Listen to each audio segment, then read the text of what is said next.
आप हाइब्रिडाइजेशन को VSEPR में ही पढ़ चुके हो। अभी क्या डिफरेंस है, अभी सिर्फ आप पढ़ोगे हाइब्रिडाइजेशन ऑफ कार्बन कंपाउंड, क्योंकि अभी जो मैंने जितने भी एग्जांपल्स लिए हैं वो ऑलरेडी हमने किए हैं, ठीक है। सो सबसे पहले what exactly the hybridization is, ठीक है। हम पहले से ही पढ़ते आ रहे हैं कि किसने किसने कौन कौन सी थ्योरी को एक्सप्लेन किया। जैसे कि पॉलिंग ने कौन सी थ्योरी को एक्सप्लेन किया, VBT को एक्सप्लेन किया, तो further he has explain the hybridization concept. What he has explain, hybridization concept. तो कुछ फीचर्स है हाइब्रिडाइजेशन के। Everyone is aware of the number of orbitals in the atom, है ना। हम कौन से ऑर्बिटल्स को कंसीडर करते हैं, ये चीज भी बहुत ज्यादा मायने रखते हैं। यहाँ पे हम लोग कंसीडर करते हैं वैलेंशियल ऑर्बिटल्स। मैं हमेशा से जो डायग्राम ड्रॉ करती हूँ वो कौन सी रहती है, वैलेंशियल ऑर्बिटल्स। तो जितने नंबर ऑफ एटॉमिक ऑर्बिटल्स है उतने नंबर ऑफ क्या रहेंगे आपके, हाइब्रिड ऑर्बिटल्स। आज एक नया कॉन्सेप्ट पढ़ेंगे, that is what, hybrid orbitals. Atomic orbitals तो हम सबको आता है ना। सो राइट डाउन दिस पॉइंट्स लिखो, फीचर्स ऑफ हाइब्रिडाइजेशन। पहला है आप कंसिडर कर सकते हो ऑर्बिटल से रिलेटेड, सेकेंड इज एनर्जी से रिलेटेड, थर्ड इज स्टेबिलिटी से related, and last is shape. ये पॉइंट्स याद रखना। पहला किसके बारे में है, वैलेंशियल ऑर्बिटल्स के बारे में। दूसरा किसके बारे में है, एनर्जी के बारे में, इक्विवेलेंट एनर्जी के बारे में, एंड शेप के बारे में। Third is all about nothing but the stability of the molecule और stability of the orbitals. This is nothing but stability of orbitals. अगर आपको कोई पूछता है कि हाइब्रिडाइज ऑर्बिटल्स ये है और एटॉमिक ऑर्बिटल्स ये, तो कौन से स्टेबल होते हैं, hybridized orbitals are more stable. Then types of hybridization indicates the geometry, है ना। ये शेप जो है वो किसके लिए रहता है, नॉन लोन पेयर के लिए। सो ज्योमेट्री हमने ऑलरेडी कहाँ पे पढ़ी है, VSEPR में। और you can do this in the hybridization, दोनों तरीके से आप कर सकते हो। So you can say features is all about nothing but orbitals, energy, stability and geometry, ठीक है। सो ये जो आप हाइब्रिडाइजेशन पढ़ोगे ये आपको किसके बारे में बताएगा, ये आपको बताएगा ऑर्बिटल्स के बारे में, एनर्जी ऑफ इलेक्ट्रॉन्स के बारे में, एलिमेंट के बेसिकली मॉलिक्यूल के स्टेबिलिटी के बारे में, एंड देन ज्योमेट्री के बारे में। क्यों, क्योंकि ये सेंटेंस याद नहीं रहता। इसके अलावा पूरी थियोरी में कुछ नहीं होता। ऑर्बिटल्स की ही डिस्कशन होता है, वैलेंशियल का ही डिस्कशन होता है, एनर्जी का ही डिस्कशन होता है, स्टेबिलिटी। हमने जब भी स्ट्रक्चर ऑफ एटम की भी बात की थी वहां पे भी स्टेबिलिटी कॉन्सेप्ट आया था, वहां पे भी वैलेंशियल आया था। बस क्या अलग है, यहाँ पे एनर्जी भी आई थी, ऑर्बिटल भी आया था। यहाँ पे अलग क्या है, सिर्फ ज्योमेट्री। पूरे एमपीटीएल पूरे स्ट्रक्चर ऑफ एटम में आपने पढ़ा ही क्या है, वैलेंशियल पढ़ा है, देन स्टेबिलिटी पढ़ी है, एनर्जी भी को भी पढ़ लिया है हमने। तो पूरा इनऑर्गेनिक केमिस्ट्री के जितने भी बेसिक लेसन है it's all about stability, energy and orbitals. सिर्फ एक्स्ट्रा हम क्या पढ़ रहे हैं यहाँ पे, shape of molecules, that is new for you. Another thing, अगर आपको किसी भी मॉलिक्यूल का हाइब्रिडाइजेशन निकालना है तो कुछ कंडीशंस है। Without this conditions we can't find the hybridization. सबसे पहले ये कंडीशंस होने चाहिए, व्हाटएवर ऑर्बिटल्स आर देयर उसकी एनर्जी क्या होनी चाहिए, इक्वल। इसका एग्जैक्ट मीनिंग हमने कहाँ पे पढ़ा है, हमने इसको पढ़ा है एनर्जी रूल में, N+L रूल में, है ना। आपके लिए, आपको उसके लिए क्या पता होना चाहिए, प्रिंसिपल क्वांटम नंबर जो कि दिया रहता है, वैलेंशियल से ही आपको समझ में आएगा, सबशेल से ही आपको समझ में आएगा एल की वैल्यू क्या है, azimuthal quantum number and principal quantum number, ठीक है।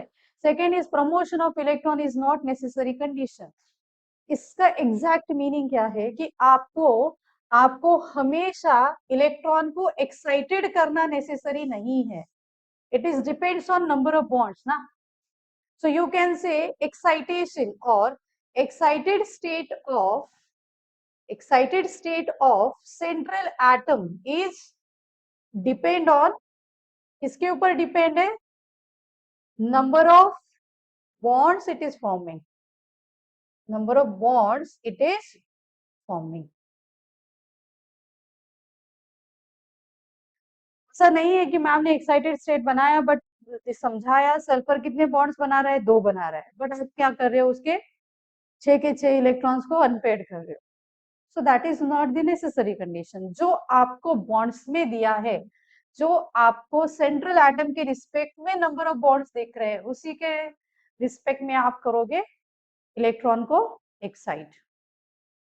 और वो इलेक्ट्रॉन्स, कौन से इलेक्ट्रॉन्स एक्साइटेड होते हैं? लोन पेयर वाले इलेक्ट्रॉन्स ही एक्साइटेड होते हैं. This is another point in the second. क्या कौन से इलेक्ट्रॉन्स को हम एक्साइटेड करते हैं? लोन पेयर इलेक्ट्रॉन्स को ही एक्साइटेड किया जाता है. समझ में आई बात? So write down that in the second point. Second point में लिखो कि lone pair electrons are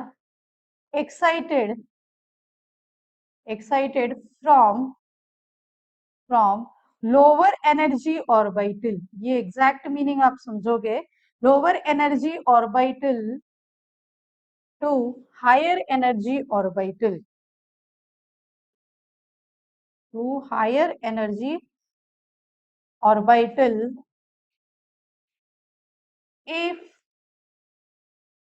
if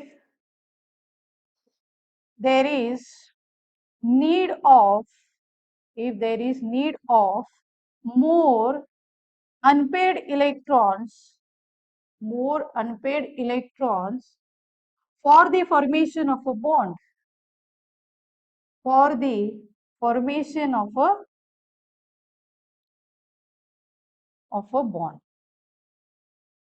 ठीक है. सो यू कैन से bond requirement will decide the excited state. In short, you can say bond requirement. This bond requirement will decide the excited state.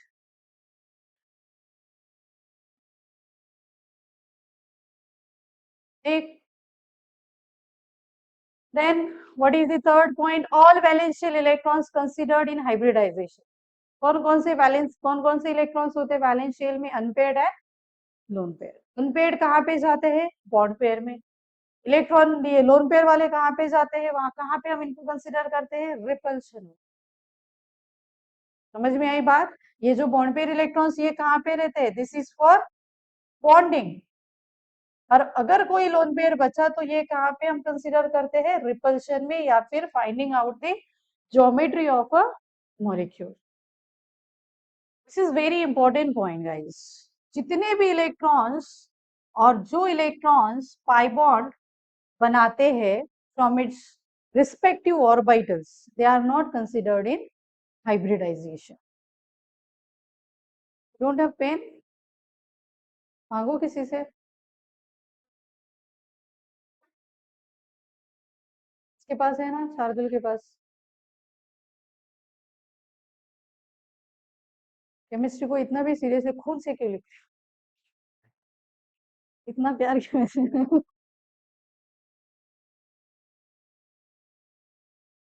Done. आपको hybridisation के basic point समझ में आए क्या? Feature समझ में आया? Why we are studying hybridization? For orbitals, then stability, energy and geometry. आपको ये चारों पॉइंट्स पूछेंगे. And the requirements are equal energy, जो पहले वाला ही टॉपिक है. then promotion of electron, lone pair electron consideration, and pi bond electrons non consideration. उसको कंसिडर नहीं करना है हाइब्रिडाइजेशन में. तो दिस इज फॉर व्हाट, ये अल्कीन्स एंड अल्काइंस के लिए आएगा, ठीक है, अलग से हम पढ़ेंगे अल्कीन्स एंड अल्काइंस। हो गया।